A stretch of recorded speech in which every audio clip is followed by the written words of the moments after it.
ইয়ানার লজ্জা করছে না এসব নিয়ে কথা বলতে। জুবকে খারাপ করার পাশাপাশি নিজে যে আরো নিচু হচ্ছে তা বুঝতে পারছে না। কিরণ খুব শান্তভাবে বলে, তা কত করে পেমেন্ট করে তোকে? ইয়ানা তেতে উঠল। আমাকে কি তোর স্লাট মনে হয়? জুফ তো তাই বলতো। ইয়ানা হাত মুষ্টিবদ্ধ করল। এগুলো তোর কাছে ভালো হওয়ার জন্য বলতো, দিন শেষে ঠিকই আমার কাছে চলে আসতো চুপ। বড় বড় শ্বাস ফেলল ইয়ানা। কিরণকে রাগা থেকে নিজেই ট্রিগার খেয়ে যাচ্ছে। শান্ত করতে লাগলো নিজেকে। ওই দিন আমাদের সারাদিন কোর্স করার কথা ছিল, কিন্তু তুই শালি এসে সব প্ল্যান ভেস্তে দিলি আমাদের। আচ্ছা সত্যি করে বলতো, তোর সেকেন্ড হ্যান্ড মাল ইউজ করতে ভালো লাগে না? মানে যুগ তো অলরেডি সেকেন্ড হ্যান্ডেড। আর তুই তো মনে হয় কারোর 100তম ইউজ করা মাল। 100টার সামনে পা মেলে দিস, এখন আবার আসছিস উজানের সামনে পা মেলতে। কিরণ, ইয়ানা কর্কশ কণ্ঠে চিৎকার করে উঠল। সে তার রাগ নিয়ন্ত্রণ করতে পারছে না আর এই পর্যায়ে। একদম চেঁচাবি না, এটা দেখছস? গরম তেল ছুঁড়ে মারবো গায়ে। তারপর দেখবো কয়জন আসে তোর কাছে। কিরণ নিজেও অগ্নিমূর্ত ধারণ করলো। চল শক্ত করে ফ্রাই প্যানের হাতল ধরল।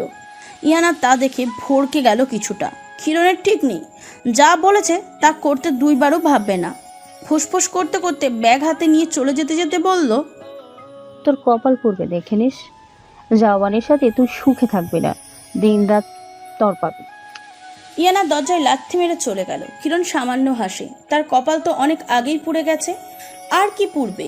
ইয়ানা যে কিরণকে রাগানোর জন্য এত কথা বলছিল তা কিরণ ইয়ানার ভাবমূর্তি দেখেই আন্দাজ করে নিয়েছে। তাই সে নিজেকে শান্ত রেখে উল্টো ইয়ানাকে রাগিয়ে দিয়েছে। যুবের জন্য তার ফিলিংস থাকলেই না সে ঈর্ষান্বিত হবে। রান্না যখন কিরণের শেষ পর্যায়ে তখন উজান চলে আসে। তার হাতে কতগুলো ব্যাগ, নতুন কেনা কতগুলো বিভিন্ন সাইজের ক্যানভাস। উপরের ব্যাগগুলো রেখে সে নিচে চলে আসে। দুপুরের রোদ স্লাইডিং ডোরের কাচ গলে ডাইনিং আর ডাইনিং রুমের আলোকিত করেছে। ঘরটাকে অপরূপ সৌন্দর্যে মোহিত করে তুলেছে। পুলের পানি চিকচিক করছিল আলোতে। উজান আজ রান্না করেনি কিছু। সকাল থেকেই তাকে এক্সিবিশনের কাজের জন্য দৌড়াদৌড়ি করতে হয়েছে। তার আর্ট প্রোডাক্টস এসেছে 3 ঘন্টা লেট করে। রান্না করার উদ্দেশ্যে সে রান্নাঘরে ঢুকলো। কিরণকে দেখে স্বাভাবিকভাবেই জিজ্ঞাসা করলো, কি করছো? নাচি। কিরণ খিটমিট করে জবাব দিল, কিন্তু তুমি তো রান্না করছো। কিরণ কোমরে হাত দিয়ে পিছু ফিরল। চোখে মুখে বিরক্তি প্রকাশ ঘটিয়ে বলল, দেখতেই তো সো। তাহলে আবার জিজ্ঞেস করো কেন? আজব মানুষ। এই বলে চুলা অফ করে প্লেটে খাবার বেড়ে ডাইনিংয়ে চলে গেল। কিরণের এমন রিয়াক্ট করাটা উজান আশা করেনি। সে ক্যাজুয়ালি জিজ্ঞাসা করেছিল, এতে এত রেগে যাওয়ার কি আছে? আজব মেয়ে। উজানের তখন নজরে আসলো টেবিলের উপরে থাকা বুকেতে। হঠাৎ বুকে কোথা থেকে আসলো? সে ফুলের তোড়াটা হাতে নিয়ে বলল, এটা কে দিয়েছে? কিরণ জবাব না দিয়ে খেতে থাকলো। উজান দেখলো জার্পিং পেপার, নিচে ফ্রম ইয়ানা লেখা। লেখাটা দেখে সঙ্গে সঙ্গে ফুলের তোড়াটা বিনে ফেলে দিল। ইয়ানার সাহস কি করে হয় এখানে আসার? উজান কিরণের দিকে ফিরে কিরণকে বলল, ইয়ানা কি কিছু বলেছে তোমাকে? কিছু বলার ছিল নাকি? তাহলে মুড অফ কেন তোমার? কিরণ খাবার রেখে উজানের দিকে তাকালো। বাবা, আপনি আবার কবে থেকে আমার খেয়াল রাখা শুরু করলেন? একই ছাদের নিচে যখন আছি তখন এইটুকু কি চোখে পড়ে না আমার? আমি কি অন্ধ? হ্যাঁ, তুমি আসলে অন্ধ। আজকের মুড অফ চোখে পড়েছে তোমার, অথচ তোমার ভাইয়ের জীবনে গেলে যে জীবনটাই অফ হয়ে যাবে সেইটা চোখে পড়ে না। মজা নাও আমার সাথে। আমি কি পুতুল? এত আদিক্ষেতা আমার সাথে করতে আসবা না। কিরণ ভাতের প্লেট নিয়ে দ্রুত পদে স্থান ত্যাগ করলো। রাগে তার ব্রহ্মতালু জ্বলছে। এত ঠং করে কেন উজান? কিরণকে জাহান্নামে ঠেলে দিয়ে বলছে কষ্ট হচ্ছে। উজান নীরব। কিরণ যেহেতু তার বাড়িতেই আছে তাই ভদ্রতা দেখিয়ে একটু কথা বলে। অনেক তো অভদ্রতামি করে ফেলেছে সে। এখন যাই একটু সুন্দর করে কথা বলতে চাই তখনই কিরণ রেগে মেগে ওঠে। মেয়ে মানুষের এত মুড সুইং কেন হয়? উজানের হাতে সিলিকন ক্লে। এক্সিবিশনের জন্য যে ক্লাস চার্টটা তৈরি করেছে তা খুবই দৃষ্টিনন্দন। পেন্টিং আর ভাস্কর্য দুটোই আছে। বড় একটা প্রোটেট বিমূর্ত একে ছবির কোল ঘেঁষে একটা হাত বাইরের দিকে হাত বাড়িয়ে দিচ্ছে। সেই হাতটা সিলিকন মাটির তৈরি। 3D look. উজান তার এই আর্ট নিয়ে স্যাটিসফাইড। ফাইনাল টাচ করে উজান তার টুলে বসলো। ছবিটির দিকে চেয়ে রইল অনেকক্ষণ। হাত পা ঝাড়া দিয়ে টুল থেকে উঠে ছবিটা জানলার পাশে টেবিলে রেখে দিল। হাত ধুয়ে এসে বারান্দায় গিয়ে বসলো। তার এই বারান্দা থেকে বাড়ির পিছনের নদী স্পষ্ট দেখা যায়। সন্ধ্যার কুয়াশায় ঢাকা নদী, দূর থেকে শিয়ালের আওয়াজ শোনা যাচ্ছে। নদীর বুকে মিটমিট করে থাকা দুটো হারিকেনের হালকা আলো নজরে পড়ে। মৃদুমন্ত বাতাস এলোমেলোভাবে এসে উজানের গায়ে বাড়ি দিচ্ছে। উজানের শীত লাগছে না, বরং সাদা শার্টের উপরে দুটো বোতাম খুলে দিল বাতাস লাগানোর জন্য। চোখে চশমাটা খুলে ফেলল। কপালের চুলগুলো বাতাসের সাথে খেলা শুরু করে দিল। নদীতে চেয়ে থাকতে থাকতে আনমনেই নজর গেল বারান্দার কোনায় রাখা ছোট্ট লম্বা ট্যাপায়া টেবিলে। ধীর পায়ে অগ্রসর হলো সেখানে। টেবিলের উপর সাদা কাপড় দিয়ে কিছু একটা ঢেকে রাখা হয়েছে। উজান কাপড়টা খুব যত্নের সাথে সরিয়ে দিল। চোখ শান্ত হয়ে এলো তার। সামনে খুব সুন্দর একটা নারী মূর্তি। এই ভাস্কর্যটার প্রতি উজানের আলাদা একটা টান কাজ করে। মেয়েটি গলার নিচ পর্যন্ত মূর্তিটি বানিয়েছে সে। এক হাতের উপর আর এক হাত রেখে মেয়েটি হাতের উপরে মাথা দিয়ে শান্তিতে ঘুমোচ্ছে। রমণীটির দিকে চেয়ে থাকতে থাকতে উজানের চোখে ঘোর লেগে এলো। একটু এগিয়ে গিয়ে খুব সতর্পণে নিজের ঠোঁট ছোঁয়ালো মেয়েটির ওষ্ঠে। ঠিক সেই মুহূর্তেই কিরণ উজানের রুমের দরজা খোলে। আজকে উজান অনেক জিনিসপত্র এনেছে, এগুলো ঠিক করে রাখার দায়িত্ব তো কিরণের। দরজা থেকে বারান্দার এপাশ ওপাশ সবটাই দেখা যায়। যেহেতু উজান সব কিছুতেই কাঁচ লাগিয়েছে, উজানকে এক নারী মূর্তির ঠোঁটে চুমু দিতে দেখে কিরণ হতবাক হয়ে যায়। গুটি গুটি পায়ে শব্দ না তুলে এগিয়ে যায় সে। উজানের মনে এত রোমান্টিকতা! এই সুন্দর সিন কি মিস দেওয়া যায়? দুপুরের রাগ বলে কিরণের অনেক হাসি পেল। দ্রুত হাতে থাকা মোবাইল দিয়ে একটা ছবি তুলে নেয়।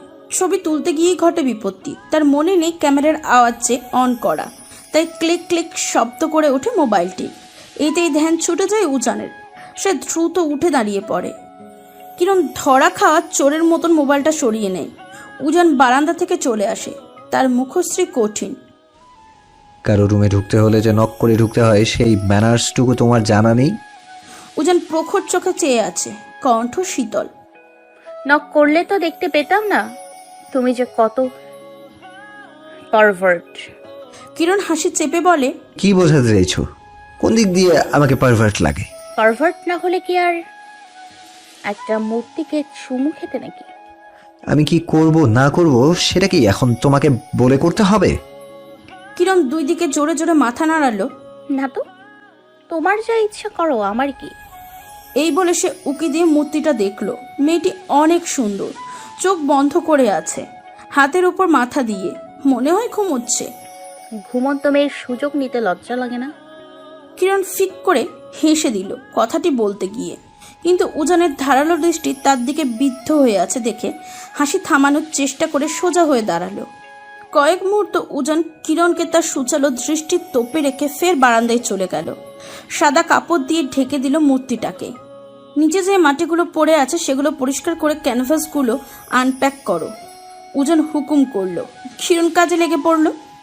কিরণ ঘুম থেকে উঠল সকাল 7:30টায়। প্রকৃতি তখন হিম শীতল। গত রাতে জানলা বন্ধ করতে ভুলে গিয়েছে বিধায় সারা রুমের ঠান্ডার দাপটটা চলছে।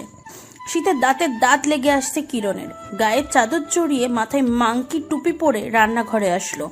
ওরা 1 কাপ চা বানিয়ে ড্রয়িং রুমে বসলো। বাইরে এতই কুয়াশা যে দেখলে মনে হয় এখন ভোর 4টে, সামান্য আলোটুকু নেই। হঠাৎ ঠক ঠক শব্দ করে উঠল মেন দরজা। কিরণ তখন চায়ের কাপে প্রথম চুমুক দিচ্ছিল। আকস্মিক আওয়াজে কিরণের আত্মা তড়াক করে লাফিয়ে ওঠে, যার দরুন তার ঠোঁট পুড়ে যায়। পুড়ে যাওয়া ঠোঁটটাকে সামান্য কাচড়ানোর সময় না দিয়ে আবারও আওয়াজ আসলো। এবার কলিং বেলের আওয়াজ। কিরণ ভাবে আবার ইয়ানা আসেনি তো। সে গিয়ে কি হলে চোখ রাখতেই দেখে উজানের কাছে তো চাবি থাকে। তাহলে কিরণ দরজাটা খুলে দিতেই উজান বড় বড় পা ফেলে উপরে চলে যায়। কম সময়ের জন্য হলেও কিরণ লক্ষ্য করে উজানের কপালে গালে রক্তের দাগ। উজানের গালে থাকা কাটার দাগ থেকেও রক্ত বের হচ্ছে। সে কিছু বলার সুযোগ পায় না। তার আগে উজানের রুমের দরজা বন্ধের আওয়াজ পাওয়া যায়। কিরণ কপাল কুঁচকে ভাবতে থাকলো আসলে ঠিক কি হয়েছে। হঠাৎ উজান চোট পেল কিভাবে? কারোর সাথে মারামারি করেনি তো। উজান তো ওই রকম ছেলেও নয়, আবার করতেও তো পারে। কিরণ এসে সোফায় বসলো পা উঠিয়ে। ততক্ষণে চা হাফ ঠান্ডা হয়ে গেছে। বিরক্তিতে চোখ মুখ তেতো হয়ে গেল কিরণের। কিন্তু চা তো আর ফেলে দেওয়া যাবে না, আবার গরম করতে জ্বালা। তাই সে শরবতের মতন এক চুমুককে চা পান করিয়ে নিল। তারপর ঝিম ধরে বসে রইল সোফায়। আজ একটু তাড়াতাড়ি ঘুম থেকে উঠে গিয়েছে, তাই এখন ঘুম আসছে। সোফাতে ঢুলতে লাগলো সে। চোখটা যখন একটু লেগে আসবে আসবে করছে, তখনই মোবাইলে টুং টুং আওয়াজ তুলে বেজে উঠল। কিরণের মুখ দিয়ে বিশ্রী একটা গালি আসতে গিয়েও আসলো না। মোবাইল নিয়ে দেখে জাওভান ভিডিও কল করেছে। চকরান্ত শব্দ তুলে কিরণ তার রুমে গিয়ে দেয়াল ঘেঁষে দাঁড়িয়ে পড়ে। ক্যামেরাটা নিজের দিকে এমনভাবে সেট করলো যাতে যুব আশপাশ না দেখতে পারে। জাওভান ভিডিও কল দিয়ে চুপচাপ কিরণকে দেখতে থাকে। সে বিছানায় উল্টো হয়ে শুয়ে আছে, যুবের মুখটা হাসি হাসি। জাওভান কথা না বলা অবধি কিরণ কথা বলল না, সে মুখ গম্ভীর করে রেখেছে। আমার কিরণটার মন খারাপ? জাওভান স্মিত কণ্ঠে বলল, না তো। কিরণ স্বাভাবিকতা বজায় রাখার চেষ্টা করলো, কিন্তু পারল না। যুবের সাথে এখনো সে স্বাভাবিক হতে পারেনি। যুবকে দেখলেই তার মাথা গরম হয়ে যায়, ইচ্ছে করে যুবকে মেরে ফেলতে। তাহলে এর মতন জানোয়ার বিয়ে করা লাগতো না। তাহলে মুখটা অমন কেন করে রেখেছে জান? কিরণ মনে মনে ভেঙচি কাটে। কথা কেন বলছো না? মাত্র ঘুম থেকে উঠেছি তো তাই। ও জান, শোনো, তোমার সাথে একটা ব্যাপার ক্লিয়ার করতে চাই আমি। তুমি মনোযোগ দিচ্ছ না। কিরণ অবহেলায় বলল, আচ্ছা শোনো, মন দিয়ে শুনবে, ওকে? কোনো রিয়াক্ট কিন্তু করবে না প্লিজ। বেট, ওই দিনকার ব্যাপারটা তোমার কাছে ক্লিয়ার করা উচিত।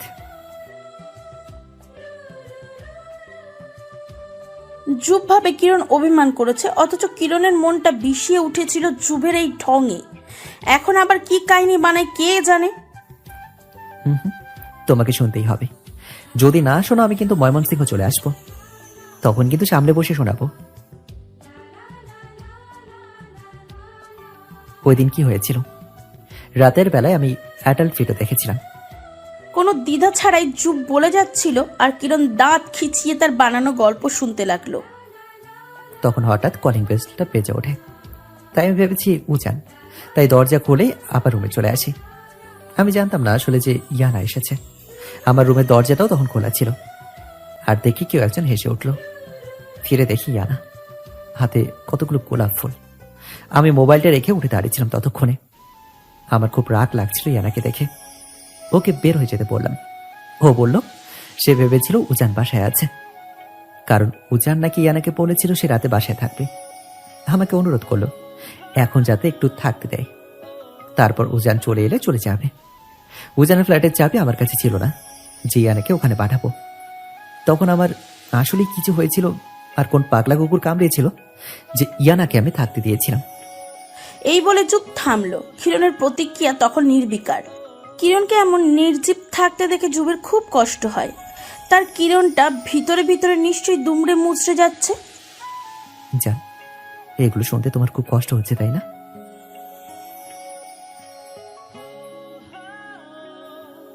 আমি কিন্তু তখন একটা শর্টস পড়েছিলাম। তারপর আমি দরজাটা বন্ধ করে ভিডিও দেখতে বসলাম। তখন ইয়ানা দরজায় নক করলো। আমি মোবাইলটা রেখে দরজা খুলে দিলাম।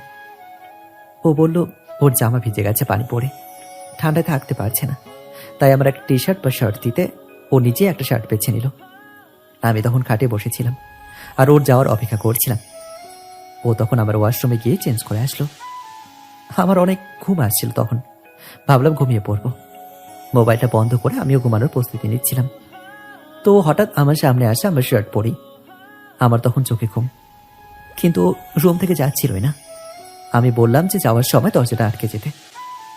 বিশ্বাস করো, আমার মাথা যে কেন ওই দিন শান্ত ছিল আমি নিজেও জানলাম না। আমার উচিত ছিল ওকে ধাক্কা মেরে বের করে দেওয়া, অথচ আমার এসব মাথাতেই ছিল না। কিরণ তখন বিড়বিড় করে বলল,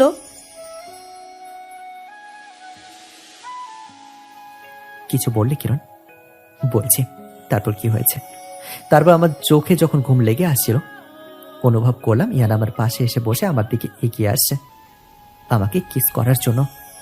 কিন্তু আমার তখন অনেক ঘুম পাচ্ছিল। যে আমি ওকে ধাক্কা মেরে সরিয়ে দিই। তারপর আমি ঘুমিয়ে পড়ি।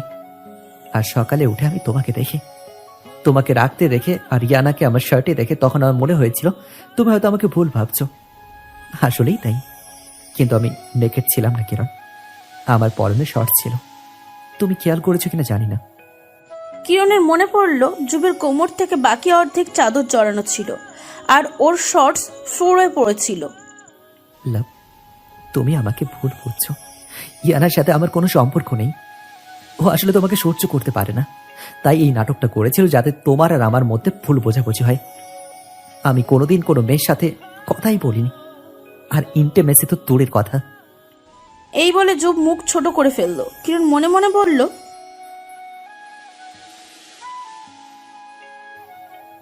তবে তোমার ভুল বোঝারই কথা, তোমাকে ভুল বোঝানো হয়েছে।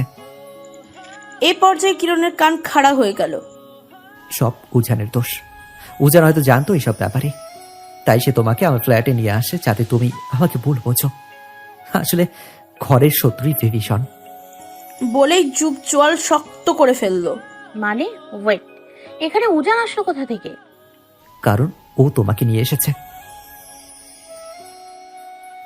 তুমি কোনোদিন নিজ থেকে আমার বাসায় আসতেই না, অথচ সেই দিনই আসলে, তাও আবার তোমার সাথে ছিল উজান। এইসব উজানেরই প্ল্যান। মাদারফাকার। কিরণ হতবাক হয়, নিজের ভাইকে ভুল বুঝে আবার গালাগাল করছে। হঠাৎ কিরণের মনে পড়ল উজানের ওই অবস্থা। জাওয়ান কিছু করেনি তো? সে জিজ্ঞাসা করলো, উজান তো গতকাল বাসায় গিয়েছিল, তুমি এই ব্যাপারে কিছু বলেছো? বলেছি মানে? একদম ধুইয়ে দিয়েছে ওকে। কি করেছো? মেরেছো? একটু মারতে পেরেছি। আমার তো ইচ্ছে ছিল ওকে জীবন্ত কবর দেব, অথচ আমাকে আহত করলো। দেখো। এই বলে যুব তার হাতের আর পেটের ক্ষত কিরণকে দেখালো। তবে আমি উজানকে বেশি মেরেছি জানো। কথাটা বলে যুব ঠোঁট টেনে হাসলো। কিরণ হতভম্ব। ভাইকে মেরে আবার সেটা প্রাউড করে বলছে যেন বড় কোনো পুরস্কার পেয়েছে। উজান তো কিরণকে নিয়ে যায়নি, বরং কিরণ নিজে গিয়েছিল তার কাছে। আর উজান উল্টো ভাইয়ের দোষ ঢাকার জন্য কিরণকে ফ্ল্যাটে ঢুকতে বারণ করছিল। জাওয়ান কি আসলেই কোনো সাইকো? কিরণ একজন বাইরের মেয়ে, আর এই বাইরে মেয়ের জন্য নিজের ভাইকে মারলো। তাও আবার যুবের নিজের মনে গড়া বানোয়াট কাহিনী, যেখানে আসলেই উজানের কোনো হস্তক্ষেপ নেই। যে ভাই ছোট ভাইয়ের অপকর্ম ঢাকতে 100টা মিথ্যা বলল, যুবকে খুশি রাখার জন্য কিরণকে অনুরোধ করলো, সেই ভাইকে ভুল বুঝে তার উপর হাত উঠিয়েছে। সত্যি না জেনে জাওয়ান এমন কাজ করলো। উজান যুবকে বাঁচাতে বলে ইয়ানা দোষী, আর এদিকে যুব উজানকে ফাঁসাতে বলে উজান আর ইয়ানা দোষী। কেউ মিথ্যা সাজাতেই পারে না। কে মিথ্যা বলছে আর কে সত্য বলছে? কিরণ দীর্ঘশ্বাস ফেলে বলল, তোমারই ভুল হচ্ছে যুব। উজান আমাকে নিয়ে যায়নি, আমি গিয়েছিলাম। তুমি উজানকে বাঁচানোর জন্য মিথ্যে কথা বলছো না তো? যুব সন্ধিও গলায় বলল। কিরণ কিং কর্তব্যমূর। আজব, আমি মিথ্যে বলবো কেন? এটা আমার কি ফায়দা? এটা আমার কি ফায়দা? নিজে ভুল করে খালি অন্যের উপর দোষ চাপাও কেন তুমি? বললাম তো আমার কোনো ভুল নেই। এসব ইয়ানা ইচ্ছে করে করেছে। ওই ডাইনিকে আমি কাছে পাই, মেরে ফেলবো একদম। কিরণের এখন কিচ্ছু বলতে ইচ্ছা করলো না। কৈফিয়ত দিয়ে উজানের পক্ষে কথা বলার কোনো মানেই নেই। রাখো এখন, তোমার সাথে কথা বাড়াতে ইচ্ছা করছে না। আমার ক্ষুধা লেগেছে, আমি গেলাম। তুমি খাও, আমি দেখি। ফোনে চার্জ নেই, রাখি, পরে কথা হবে। খট করে কেটে দিল ফোনটা। সঙ্গে সঙ্গে যুবের মেসেজ। ওকে শোনা, বিকেলে ফোন করবো। হ্যাঁ। কিরণ ফোন অফ করে দিল। উজানের সাথে এই ব্যাপারে কথা বলতে হবে। কিরণ মন্থর গতিতে উজানের রুমে গেল, দেখলো দরজা ভেজানো। তাও নক করলো কিরণ, যদি আবারও অভদ্র বলে অপমান করে। অনেকক্ষণ নক করার পরেও যখন উজান এসে দরজা পুরোপুরি খুললো না, তখন কিরণ দরজার ফাঁক দিয়ে দেখলো উজান বারান্দায় বসে আছে। সে আবার অনুমতি ছাড়াই ঢুকে গেল। বেতের চেয়ারে উজান বসে আছে, দৃষ্টি তার শূন্য। মুখের হাবভাব বুঝতে পারল না কিরণ, বুঝেই বা কবে সে। উজান হাসুক, রাগুক, কষ্ট পাক, তারপরেও তার মুখ নির্বিকার থাক। এবারও তাই। তার ভিতরে আসলে কি চলছে কিরণ বুঝতে পারে না। কিরণ গলা খাকিরি দেয়, তাতে উজান তার দিকে ফিরল না। তাই কিরণ দুহাত পিছনে নিয়ে শটান হয়ে দাঁড়িয়ে বলল, কি লাভ হলো ভাইয়ের জন্য এত কিছু করে, যেখানে তোমার ভাই তোমাকে বিশ্বাস অব্দিও করে না? উজান তাও চুপ। কিরণ উজানকে ভালো করে দেখলো। উজানের চশমা নেই, কপাল কেটে রক্ত শুকিয়ে গেছে, গালে কালচে দাগ, ঠোঁট কেটে গেছে। ভালোই মেরেছে দেখি। কিরণ এবার ধীর পায়ে স্থান ত্যাগ করে। উজান চোখ বুজে মাথা হেলিয়ে দেয় চেয়ারে, খুব বড় করে গভীর শ্বাস ফেলে। ভিতরে বিষাদ তিক্ততা বের করতে চাই, পারে না। গত রাতে যখন সে ফ্ল্যাটে যায় তখন গভীর রাত, দেরি হয়ে গিয়েছিল তার কাজ শেষ করতে করতে। তখন যুব ঘুমে। যুবের সাথে উজানের তেমন একটা দেখা হয়নি বলা চলে। কিরণ যখন চলে গিয়েছিল উন্মাদ যুবকে সামলানোর জন্য ওই দিন শুধু উজান গিয়েছিল। তারপর যখন কিরণকে তার বাংলোয় নিয়ে আসে, সে যুবকে এটা বলে যে কিরণের ভাইয়ের অবস্থা খুবই খারাপ, তাই কিরণ ময়মনসিংহে রয়ে গেছে। যুব মানতেই চায়নি প্রথমে।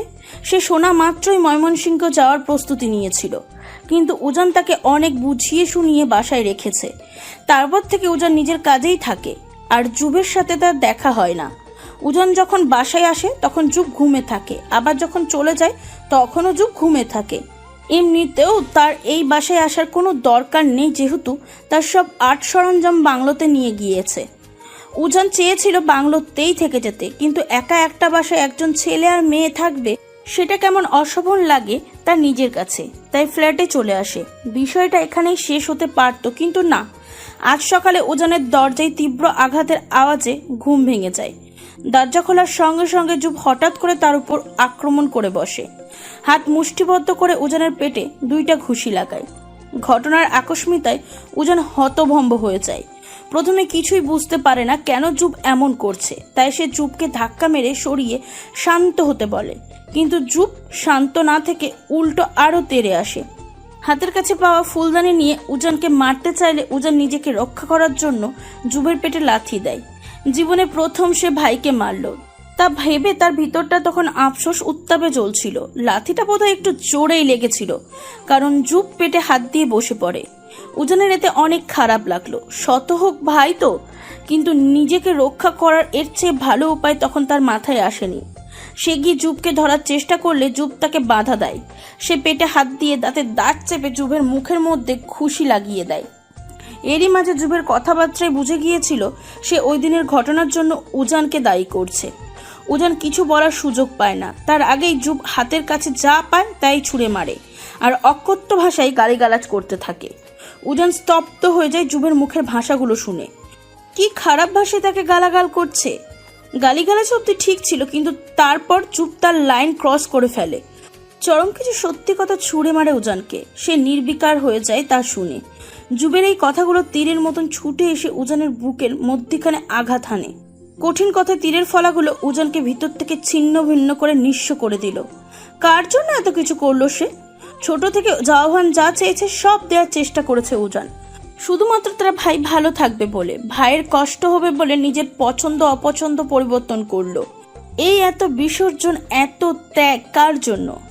আজ সেই ভাইটি তাকে চোখে আঙুল দিয়ে দেখিয়ে দিচ্ছে যে উজান আসলেই তার কেউ না, সে যুবের পরিবারের উড়ে এসে জুড়ে বসা একজন। তারপর আর উজান কিচ্ছু বলেনি। আগে ছিল পায়ে তক্ষুনি চলে এসেছে বাংলোয়। কিরণ আবার এসেছে, হাতে তার 8 বক্স। উজান চোখ বন্ধ করে আছে। উজানের কি কষ্ট হচ্ছে।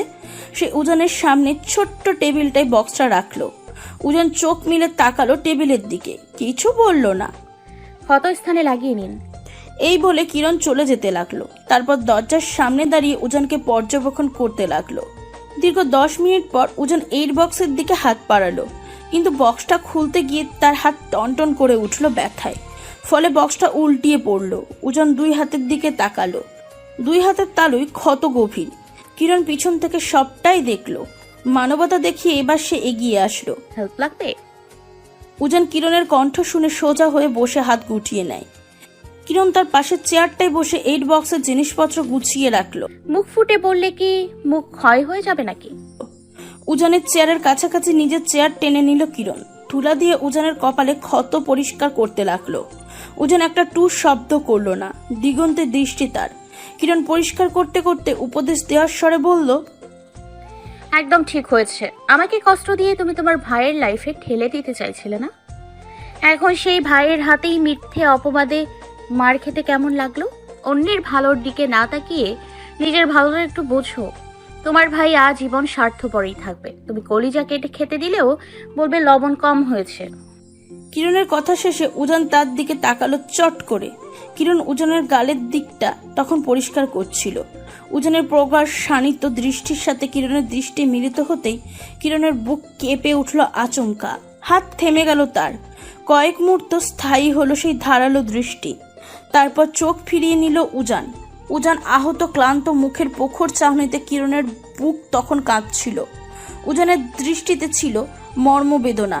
উজানের ভেতরটা কি তখন কাঁদছিল? জানলা দিয়ে প্রভাতের স্নিগ্ধ কিরণমালা উজানের রুমটাকে স্বর্গীয় আলোয় আলোকিত করে তুলেছে। সূর্যের সোনালী কমল আলোক রশ্মি গায়ে মেখে বাগানের ফুলগুলো দুলছে। সেদিকে উজানের নজর স্থির। কফি মগ হাতে বারান্দায় দাঁড়িয়ে আছে। একটু বাদে বাদে ঠোঁটে সিক্ত করছে ধোয়া ওঠানো গরম কফিতে। আর এক হাত প্যান্টে পকেটে ঢুকানো। অফ হোয়াইট শার্টে বোতাম গলা অবধি লাগিয়ে পুরো দস্তুর ভদ্র ছেলের মতন দেখাচ্ছে তাকে। গত রাতে সে আর ফ্ল্যাটে যায়নি, এখানেই রয়ে গেছিল। দরজায় কড়া নাড়ার শব্দে উজানের সম্বিত ফেরে। সে এসে দরজা খুলে দেয়। দেখে কিরণ দাঁড়িয়ে। কিরণ আজ একটু শপিংয়েই যাবে, তাই উজানকে বলতে এসেছে। উজানকে সকালের মিষ্টি রোদে খুব স্নিগ্ধ দেখাচ্ছে। মুখের ক্ষতগুলো চারপাশে কিছুটা কালছে। চশমা নেই তার। চশমা ছাড়া উজানকে দ্বিগুণ ম্যানলি লাগে। উজান দরজা খুলে দিল ঠিক, তবে কিছু বলল না। দরজা খুলে কিরণের দিকে তাকিয়ে আছে। কিরণ কি বলবে সেই আশায়। আমাকে একটু শপিংয়ে যেতে হবে, তোমার গাড়িটা ইউজ করতে পারি? না। উজানের কাট কাট জবাব। এমন মুখের উপর অপমান করায় কিরণের মুখ ঝুলে গেল। সে ভেবেছিল উজান নর্মাল বিহেভ করবে, কিন্তু সে আগের উজানের মতনই বিহেভ করছে, যে কিনা কথায় কথায় কিরণকে অপমান করত। সে থমথমে মুখে চলে আসতে নিলে উজান পিছন থেকে বলে, 10টায় আমি শহরে যাব, সাথে যেতে চাইলে রেডি হয়ে থেকো। এই বলে উজান ধাম করে দরজা বন্ধ করে দিল। কিরণ ভেঙচি কাটে।